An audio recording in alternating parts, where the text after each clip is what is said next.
Hello world, this is Zan playing Middle-Aged Arcecephaly in TLC Endworld. This is going to be turn number 40. This turn, or I guess the following few turns until turn 40, 43 I believe, are going to be review format. Let me double check. 42. Okay, so this will be a very short video where I'm just going to talk about 40, 41, and 42. 43 goes back to the live format, so again, just in case, this is Zan from the future. So I've sent a bunch of stuff from Man because I was really impressed with his Green Knight defense. It was pretty heroic, and I love the Green Knight. King Arthur is awesome. Like Arthurian mythos is awesome. So yeah, definitely I want to support more Green Knight ass kicking. This was the turn that so last turn when our best friend Ermor decided to cast Wrath of God, I kind of reached out to the lobby and I was like, hey, Wrath of God sucks. It's a horrible, horrible spell. And this one player is really, really rude and shouldn't be allowed to have it up. So send me all your Astral Pearls and I'll dispel it. But the thing about having Eyes of God, you can get a very good estimate on someone's gem income. And by having a good estimate on someone's gem income, you can have a good idea on what they're able to cast. You know, obviously, luck events can change things, or trading or alchemizing can change things, but I'm playing with the idea that the player behind Ermor is not very clever, and is definitely not accounting for that. And he probably just did a mincast. I don't remember the math I did at the time, because again, these are during the turns where I just wanted to get the turn over with. I was busy, I was tired. But from my guesstimate, there was no way he had enough astral income to do a really large overcast. So I think last turn I had 90 something gems, and maybe I alchemized a little bit, and yeah, I dispelled that crap. And then here's the best part: because I solo dispelled it, I was able to get gems from the rest of the world, and actually have a net gain of astral pearls due to Relay sending me 154 astral. Nuts. So yeah, there you go. Screw you, Ermor player. You are a rude person. You're not allowed to have global like that up. Here I'm starting to cast my Mun Hunts. Unfortunately, Malakas have a really high magic resistance, so it's going to be hard. And here we have a tiny issue where he Cloud Trapezes. Let me reframe this. He Cloud Trapezes 6 mages. I'm showing you what happens here. 6 mages to kill my Gorgon. 6 mages, all with gems.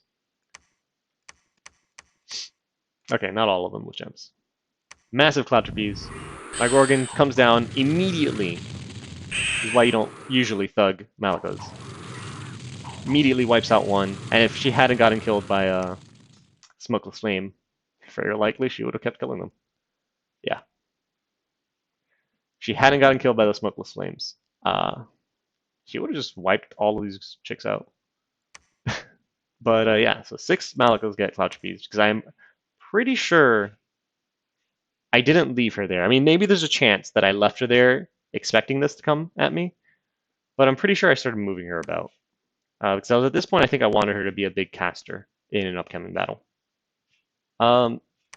Yeah, I know that the Nabaen player, the Naba player, is watching this, so you can just remind me if you did Cloud Trapeze all of these to her, or if I did just leave her there. I can't remember.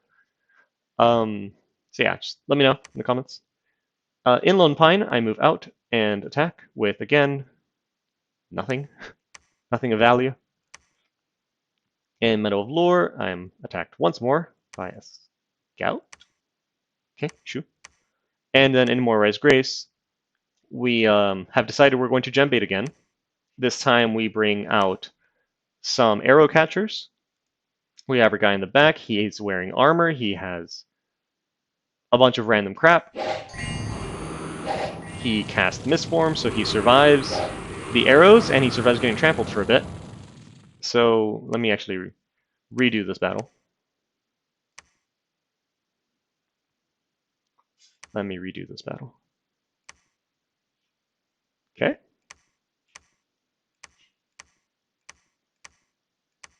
Alrighty, let's see what you got there. It's a lot of stuff. So here's... Okay, so it's mainly on the Malakas. Okay. Okay, that one's on conservative. Okay, what about two elementals each? So one thing, I know there's a lot of talk, usually in the forums, or the forums, the discords, about gem baiting and how to make efficient gem baiters and how to make the most budget one. If you guys have watched my videos, or if I haven't mentioned this before, I am not a player that is terribly worried about, or as terribly worried about efficiency as a lot of people think I should be, or think that you have to be when you play Dominions. I don't care. I want to gem bait you. I don't care if I am 20% less efficient than I should have been. Maybe, this guy had like 4 pieces of gear on him and a bunch of units. Maybe I could have done it with 3 pieces of gear. I could care less about that extra piece of gear that I put on. I want to gem bait you. I'm going to gem bait you, and I will.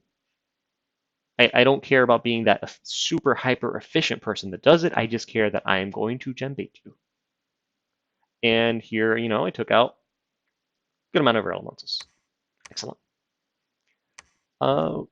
We get another shipwreck, bunch of money, some monsters in the deep. We got 2 lore masters on the same turn. Jeez. We have this guy who is not particularly good.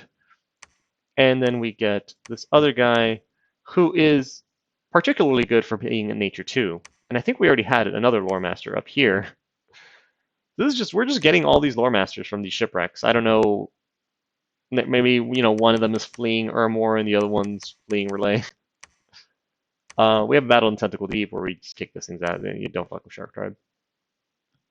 And we buy a bunch of mercenaries, and this is the tell. This might have been the tell. I buy a bunch of mercenaries, and our fortification gets cracked. So next turn is do or die, where I have to throw everything in the kitchen sink against Nabaen, or I'm going to have a bad time. Unfortunately, since these aren't live, I bet you would have loved a 2-hour turn of me trying to justify the crap that I'm going to pull in these scripts to go fight a Mora's Grace. And if I survive, if any mages retreat or survive the battle or whatever happens next turn, then I guess we could go over the leftovers of the script. But for now, this is everything in the kitchen sink. I think even from Archaecephaly, I can grab... I can't grab these guys. If you guys recently watched the Archaecephaly overview video I put, this is a huge problem to me. Because now, yeah, these hoplites are better in combat, but I need them to actually get there. I need them to actually get there. Things need to get to where they need to go. And in this case, I guess I can't because Mora's Grace is under siege, but they can get to Ordos Groves. The other guys can't. So yeah, this hoplite mobility between these provinces was huge in me making these Cardaces. And regardless, and here I am saying, I'm going to throw everything in the kitchen sink, but I'm still making armies everywhere else. I'm keeping a garrison in Cape Hellas. I'm keeping a garrison everywhere else. I have a bunch of troops in my capital. I'm constantly going out and raiding, but essentially I'm throwing the kitchen sink at Mora's Grace. Let's take a moment to again look over the world. We see Asphodel has completely overtaken Tianqi in Old Man. Tianqi managed to defend himself in this southern front, but has completely been wiped out in the northern front. We have Asphodel Stealthy Raiders running around down here. Ermor has not tried again to jump on Machaca. Although, man, these steel ovens. Oof. Relay is holding onto a thread in Angelic Reach. And I think that's most of the world. Ind is just kind of chilling over here doing nothing. And yeah, and the Naba's doing everything he can to kick my butt. And we'll see how that goes. Next turn. So let's go to turn 41. Okay, so here we cast Minehunt, and unfortunately, it was in a province that had an Astral Mage. Again, this is just tired me forgetting which is which, and he has been feeble-minded, which normally is catastrophic, but as Arccephaly, I could care less because he's just going to get healed by any of my priestesses. Okay, we find a magic site in Tentacle Deep with Fishmaster Sog, and we have a battle in Barony of Ar, where again, although I'm throwing the kitchen sick on somebody, I'm going to pop out with my dudes, and yeah, it's unfortunate. We killed the Air Elemental, but then the rest of the Malika was too strong. Just runs up and Thunder Strikes. So we're throwing the kitchen sink, but we're also constantly pinging every single province I can, because if you don't defend it, then I'm going to take it. And then here we have our battle against the Nabaen Death Star. So it's got all its archers, it's got some elite warriors on the flanks, some elite warriors in the back. Its horde of Sahirs and Malikas with all their gems, they're all going to make these air elementals out of Mukaribs to cast luck and whatever the heck he wants.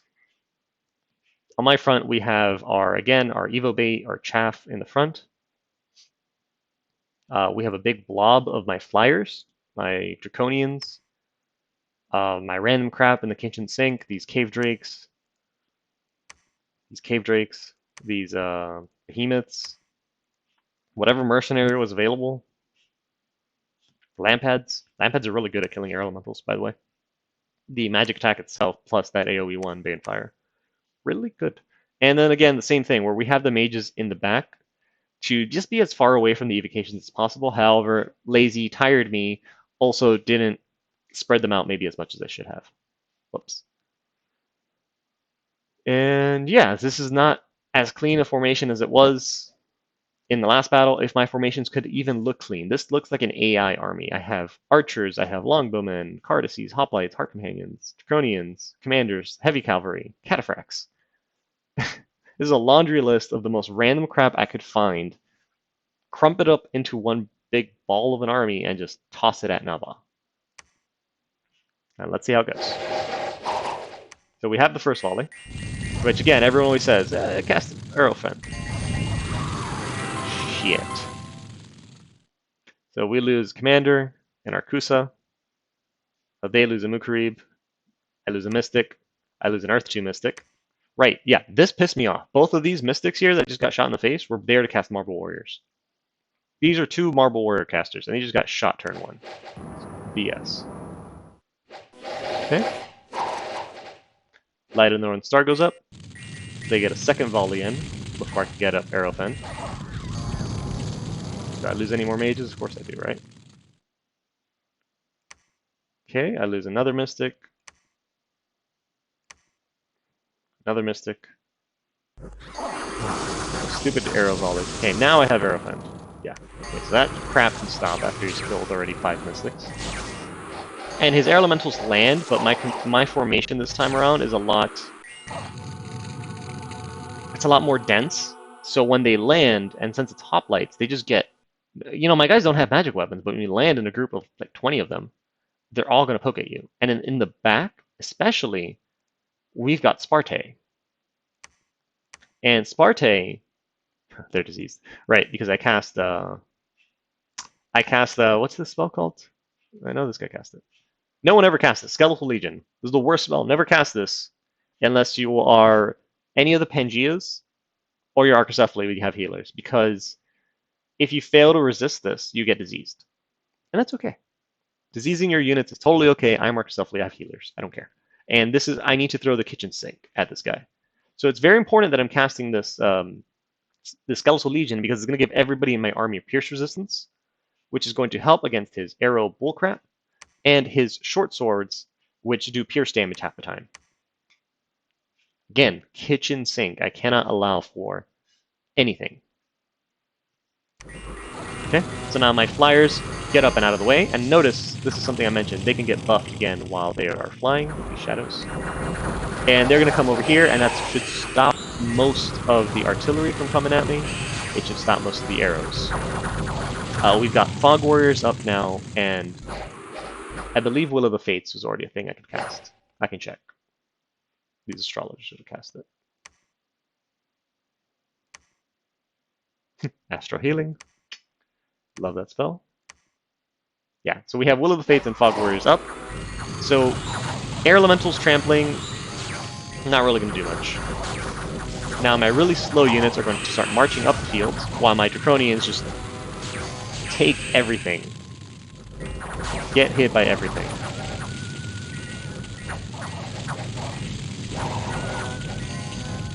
And they perform, to me at least, I thought they did fantastic. They completely tanked all of these flame eruptions until everyone else could decide to actually get there. And now the rest of the spells start coming in. Nice death ball you have there. Give some rocks.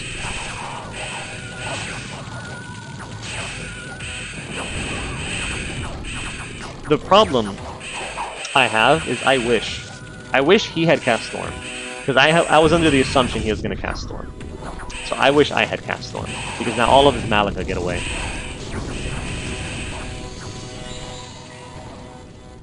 All of his Malika make it off the field. And that sucks. So ultimately I lose 187 troops. It's a lot, right? Well, 46 of them are these Vetis. They're there to die, really. 30 of them are these archers. So far, 76 of this 187 are just mercenaries. Who cares? I lost a lot of flyers. All of my flyers, the Pegasus Riders, the Draconians, a lot of them died. That hurt. 39 Cardaces, yeah, those are real troops. But I got 16 Adites in the trade. And then all of these Mystics, all of these things that died up here, they died to that first or second arrow volley. Once the spells actually got, Will of the Fates, Fog Warriors, Arrowfen, the only thing that died were troops. And I give that 100% to these Draconians, who were able to dive into the back. They have a lot of hit points. They're at point blank. So that they were able to dive into the back and just eat those evocations until the rest of my army got up close. So they are definitely the MVP in this battle for being able to just take all those evocations to the face for as long as they did until the rest of my slow-moving army got up. And Nabaen loses, of their 174, they lose 153. I wish. If I would have cast Storm, I would have killed all 8 of these Malikas. At the time, I calculated the gold cost of this battle. And actually, I'm going to pause this because this is significant. And I was pretty proud. All right, guys. So, little paper to, just count the separate gold costs for all of these units and then actually add it all together. So he lost a total of 9,145 gold. I'm not going to do my losses because I'm going to give myself the benefit of the doubt and say I just lost about 2,000 gold worth of stuff, which is not true. No. I'm not even going to say 2,000 gold worth of stuff. The only things I lost, maybe I lost 1,000 gold worth of things or 1,500 gold worth of things. But yeah, even though his numbers are small, since they're all giants, and they're these really expensive Sahirs and Malikas, oh my gosh, if I would have killed 5 more Malika, it would have been good. And again, I'm going to give them the assumption that they all made it out on the retreat. Not that they have really high morale, but he had a lot of options on where to go. But yeah, so 9,000 gold gone in the aftermath of the Battle of Morai's Grace. So I have thrown the kitchen sink at Nabaen, and this is probably the most decisive battle of the series. If I had lost this, I'd be dead. Just completely. I would have. There's no way I would be able to have recovered from this if I lost. So thankfully I didn't. And I think the war turns once more in my favor. I mean, once more. I don't think it was ever in my favor. Because the outset of the war was just me walking onto his fort and then getting murdered. In terms of events, we random crap, nothing particular. This is hilarious. So on top of my own healers being able to heal everything, now I have a worldwide event healing everything, which unfortunately might heal his stuff, but check it out. 17 battle fictions secured, plus that worldwide event. Pretty good. In Relay of Mercs, we get attacked by dogs, and we find some sneaking enemies. We lose our mounted commander from disease, whatever. But for the most part, we are successful in Moirai Grace. And that is huge. I cannot stress how huge this turn was. And that puts us back into the game. Now, we still have to deal with whoever retreated into here, whatever his army made into Weedy Stretch. We have to clean up what's going on in the Barony of R. But we'll get there. We'll get there. In other news, Relay has finally gotten pushed back into the sea. Man has... I don't know if there was some diplomacy with Asphodel and Man, but Man is starting to push out of his cap and retake some provinces. Asphodel is pushing south into Tianqi and prepping for another wave into Golden Basket and Mosquito Hell and all those fun areas.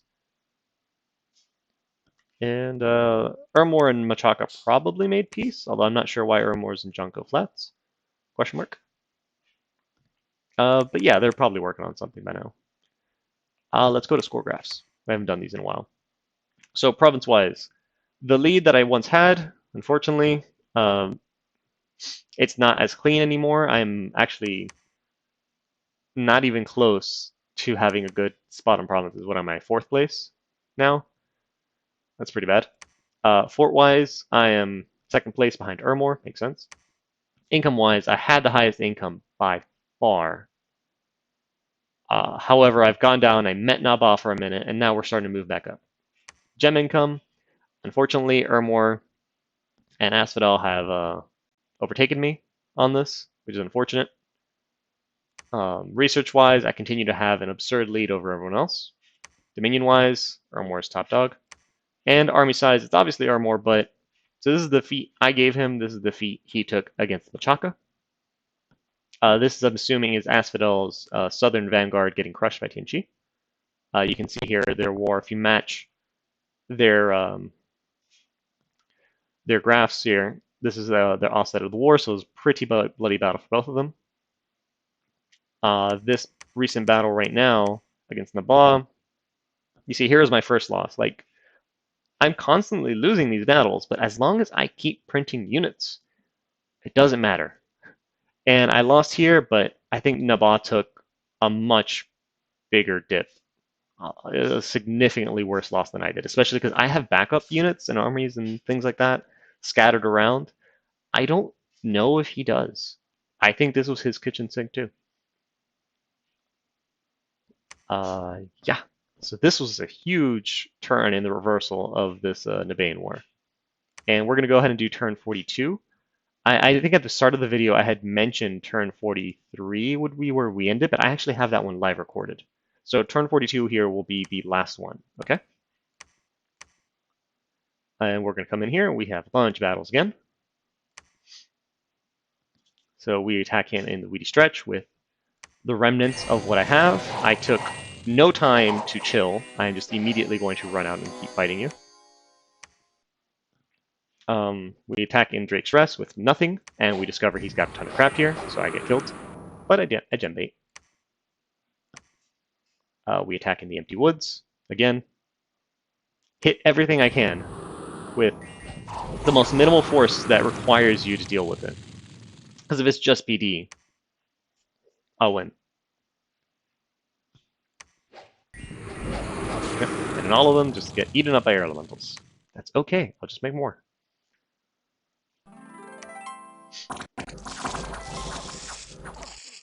Just the most budget, I mean, not the most budget forces, and I lose in most of them, but if you don't have your Malika or Sahara in these provinces, then I take them with these mystics.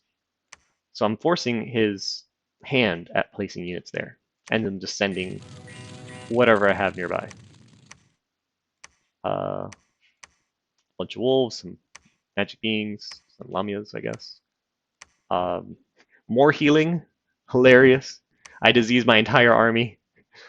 They all just get healed by world events, and then 19 battle afflictions cured. I'm telling you, this is huge, because now I get to keep these hyper experienced. I mean, I think they're hyper experienced. No. There's some of them are still diseased. Well, I get to keep these experienced troops, and then they don't actually end up with any afflictions. So that's pretty cool. So looking at the map, this is where most of my raiding failed, where his Sahara and Malika's ran into. So the Sahara are screwed. They cannot get out of these places. The Malak can just fly away and stealth away, but the Saharas are screwed. They so yeah. Now I have to get. Now that I know what he has in total in these three provinces, I can send out an appropriate response to actually kill them. In the meantime, I do have my force on top of Weedy Stretch. I do have a raiding force into Horde Highlands, which is one of his provinces originally. It looks like I'm going to try to do something with sinking mudflats. Up here, Man has now pushed Tianchi off of the Ruins of Boat Murdered, so he has a little bit more provinces now. This is like the ultimate comeback from Man. I love it. I wish I could like give him money or something, but unfortunately, I have money problems of my own due to this war. At this point, yeah, I really need to start moving some of these side armies out of their outposts and just focus on crushing Nabaen as soon as possible. Because it looks like Ermor has gone underwater. And this is the most shocking thing to me. Because the thing I told you guys last turn, or last few turns, about Relay's Holy Communions, that's assuming you're fighting Ermor on land. Because underwater, you just throw water elementals at Ermor and they will die. And if you back up those water elementals with the Holy Communion, they will die. So this is just mind blowing to me. Like, okay, Relay lost on land. Fine. Okay, that makes sense. But you're going to tell me Relay is going to start losing underwater? I'm shocked. And this is one of the big tells here. His palisade is under siege. And he's had this palisade for a minute now. To me, this Relay player is just hitting end turn or something. Like, they're not really doing much. Especially, I mean, they have these indie provinces. And this sucks because if Ermor takes out this Relayan player, Ermor's going to have access to 3 thrones that just, like, this throne placement, we can all agree is bullshit. This is the dumbest throne placement I've ever seen. But if Ermor takes all of this because Relay didn't want to get off his ass and actually play the game, like, he should have subbed out. Because Ermor getting all this, like, we can't stop it. There's not a lot of players that will be able to interact with Ermor to stop this. One important thing. One important thing before I guess I close out the turn. I'm almost certain, and again, the band player, you can correct me. I'm almost certain that up until this battle at Morai's Grace, and I think even after it, I had pitched him every turn if he wanted to peace out.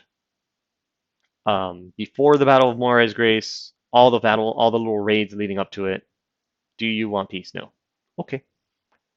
I think now that I crushed him at Morai's Grace, now I can't just accept a white piece. Now that piece needs to include provinces. But I don't know if I pitched it to him this turn or these turns now where I'm asking for peace, because obviously I'm not a fan of, hey, let's peace out. Just give me your fort. No, I'm gonna go take your fort, and then we'll ask for peace. But generally, if it's just open plains, yeah, I'll say, hey, yeah, give me broken stones and a fickle scourge or whatever the heck. But yeah, right now, so just to want to mention that most of this time I have been asking the Nabaen player for peace because I want to go deal with Ermor. This player is super rude. He's fighting someone who's AFK and talking smack about it. Machaka doesn't have the resources to fight Ermor on his own. And it just sucks that I can't do anything about this because this Nabaen player is really good. But he won't frickin' peace out. But yeah, so that'll be, you guys have cut up a bunch of turns just this week. Starting next week, we're going to go back to the live format. So it'll be 1 turn per episode until the series is done. And yeah, with that, I will see you guys next time.